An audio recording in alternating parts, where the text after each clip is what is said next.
Hey everyone, John Hartley, and I'm here with today's mail. The second package that was lost in Atlanta went from 7 days sitting in the same spot to my house overnight. So, post office works in many weird ways. This is a awful substantial package for one coin, but I won't complain. I mean, it should properly take care of the contents, but even for a very sharp knife, it's a bear to get into.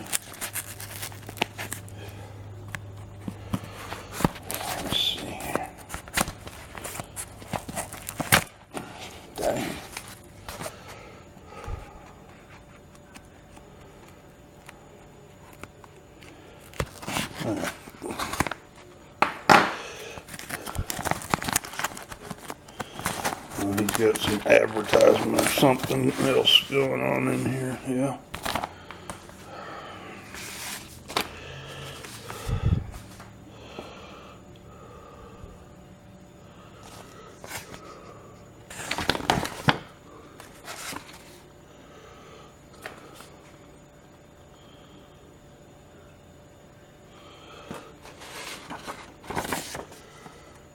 Huh.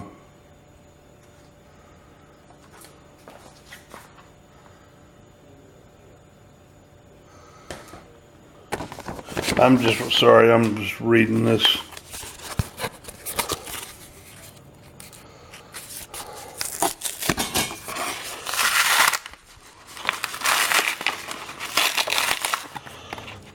There it is.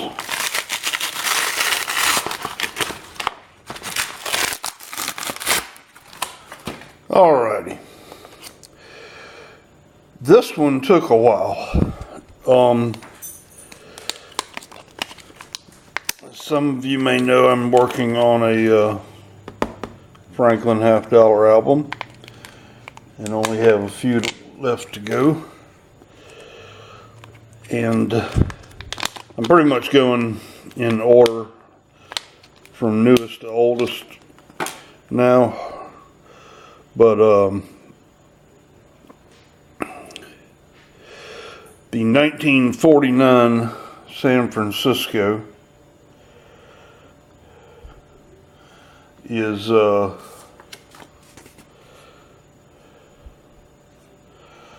toughie to get. I'm just trying to make it focus with this in the background. This coin is hard to find at a good price, raw or certified. And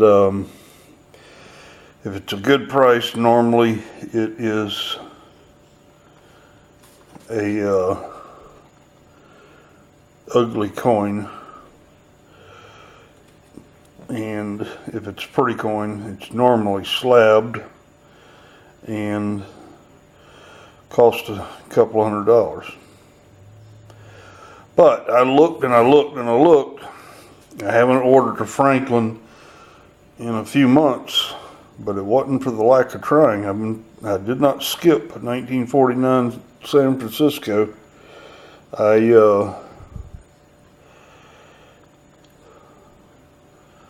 just kept on trying, and I found a beauty. This thing is almost completely free of any problems. There are no large bag marks. There's a couple of tiny little hairlines that are visible to the left here.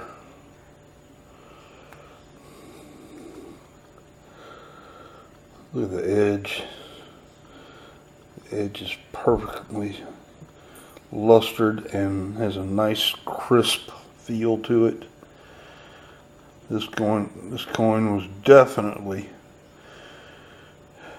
removed from a bag or a roll and placed in somebody's collection.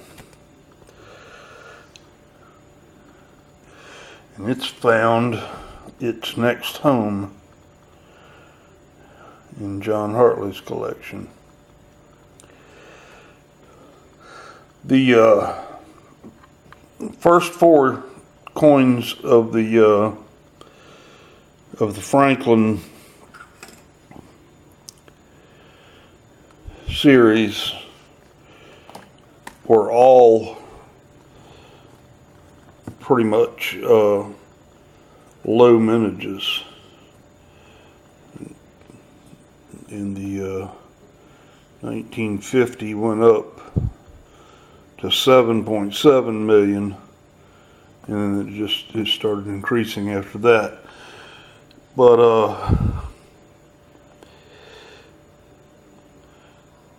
3.7 million coins is the third lowest mintage of the series. So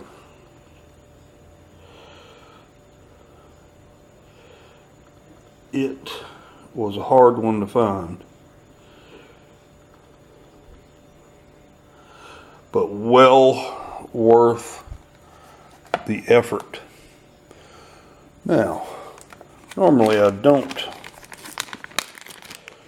install the coin in the album on the video, but it's a pretty short video as it is, so might as well.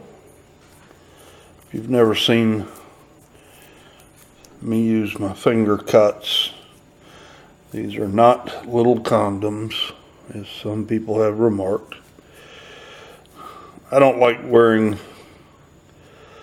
a whole rubber glove. It makes my hands sweat, and these are reusable. So, and I need to order another bag, but this bag's lasted me 2 years. But let's all do this together. I love when Danska makes her holes the right size. Those coins just slip right in. Sometimes their albums, they're just too small, and you have to force them in. And when you force in a coin, that's the makings of all kind of issues.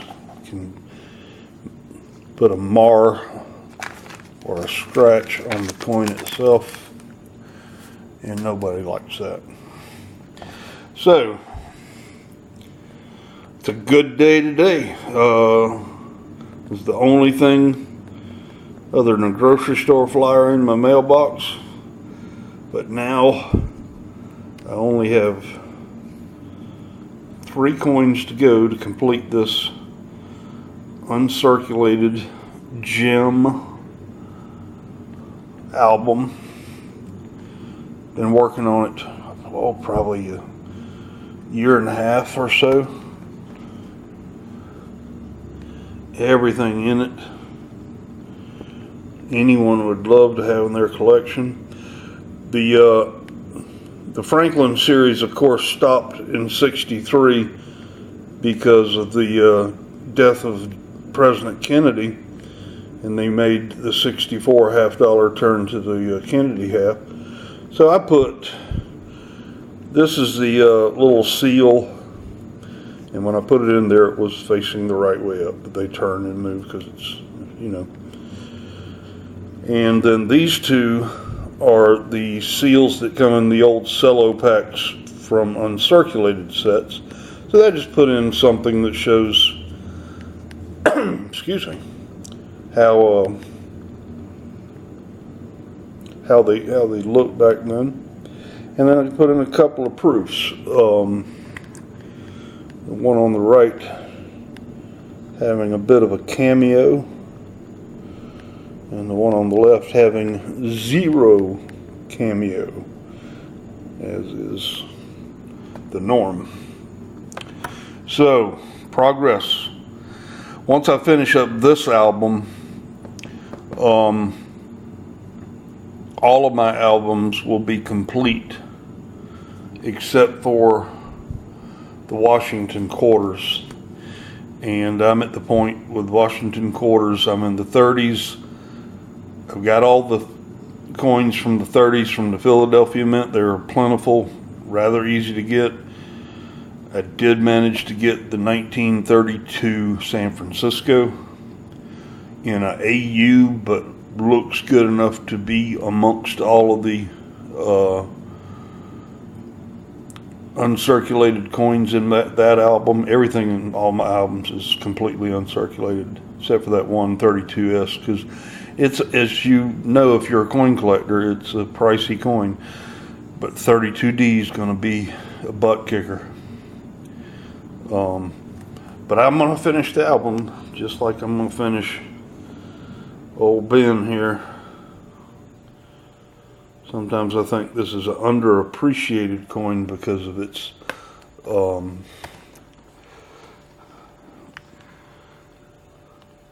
relatively few years in circulation. But as was Franklin, this coin is a cool old bird. How did 56 get off kilter in there? I'll fix that some other time.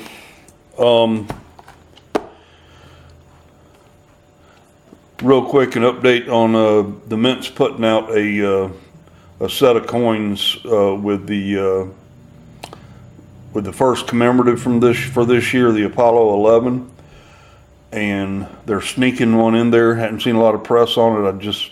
Because when the new coins come out, I update the Numista page with information from the U.S. Mint site. As I do any coin that I get, usually it's one of the early commemoratives. I go to that page, and most of them are put in very basic stuff, no comments in the history. And the early commemoratives all have a good bit of history attached to them, and just a little bit of reading. I've got a book on commemoratives, and the internet's full of stuff. You can learn a lot, and I put all that in there. But I rambled. But anyway, because I pay so much attention to what's coming out at the Mint and updating the Numista page with that information, I saw that on the product schedule for 2019, they put everything in there in the schedule or tentative schedule, but they don't until a week or two before the coin goes on sale. They don't put the details of the coin or pictures of the coin. They just, the name of the coin, and it said 2019 Apollo 11 $50 set. Well, the set's the word, because none of the rest of them, be it the dollar 5 ounce, or the $5, they're all sold individually. You can't get, like we used to could, a 3-coin set. So that they finally posted the picture of this $50 set, and what they've done is they're putting in, because Kennedy had a lot to do with the space program. I guess he sort of kicked it off to the part about going to the moon. There's a famous speech he did on that. And they're putting in with in a special, you can still get the $50 commemorative by itself, but if you buy the set, I think it's worth it if you're a Kennedy collector, which I am. I have everything from that's the ice maker dropping ice. Everything from the accented hair variety of the 64 proof to the gold Kennedy $50 in 2014 for the anniversary. Beautiful coin. So I've got everything, so I have to have this coin, of course. So there's, in that set, they're sneaking in an enhanced reverse proof clad Kennedy half dollar. And the mintage limit for the set is 100,000, so there'll be more of the, obviously more of the commemorative half dollar because they're sold separately, but that set will only have 100,000 of them, and that makes it the third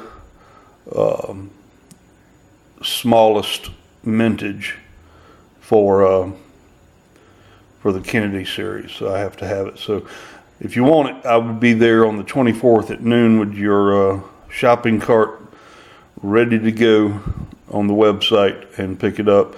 Otherwise, it may go quickly. I don't think it'll go as quickly as the gold Mercury dime did in 16, but I do think it will sell out. It's especially if they say something about it. I've seen nobody advertise yet anything about that coin. So be there or be square, as square people say. Next coins to come in, I have a couple of wheat cents to come in, and then I have, well then, who knows, I have a early commemorative that I got out of Texas, and it left Dallas, Texas today, or last night, and should be hitting Atlanta soon, unless it gets stuck in Atlanta like the last couple of coins did. I should have it by the end of the week. So, until then, I'm 1042.